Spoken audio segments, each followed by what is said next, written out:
क्यों दिए? आज आपको समझाती हूँ। एक ही लाइन है और जब आप ये लाइन समझ लेंगे तो आप खुद पे खुद समझ जाएंगे कि कन्हैया ने मीरा को दर्शन दिए तो हमें क्यों नहीं दे सकता।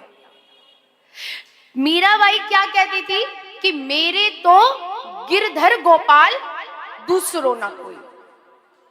हम इसकी पहली पंक्ति तो कहते हैं, मेरे तो गिरधर गोपाल। हे प्रभु, हे परमात्मा, आप हमारे हैं। लेकिन इसकी दूसरी पंक्ति, मेरे तो गिरधर गोपाल दूसरो ना कोई। लेकिन हे प्रभु, आपके बिना कोई दूसरा हमारा नहीं है। ये दूसरी लाइन हम कह ही नहीं पाते, कहते ही नहीं है।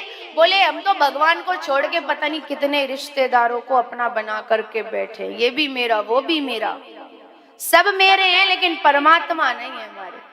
ये तो कह देते हैं कि आप हमारे हैं लेकिन आपके सिवा हमारा कोई नहीं है, ये नहीं कह पाते, इसीलिए परमात्मा हमें मिलता नहीं है।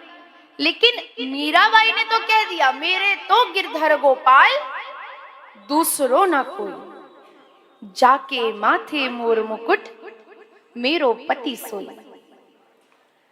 जब हम मीरा की तरह श्री ठाकुर जी को बुलाएंगे ना तो परमात्मा अवश्य आएगा, लेकिन हमें उसके लिए मीरा बनना पड़ेगा।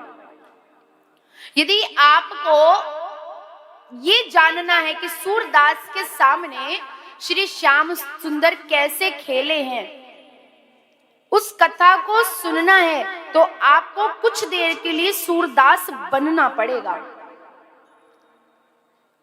यदि आपको ये जानना है कि मीरा कैसे अपने गिरधर गोपाल के प्रेम में मग्न होकर के नृत्य करती थी, गायन करती थी, तो उसके लिए आपको थोड़ी देर के लिए मीरा बनना पड़ेगा।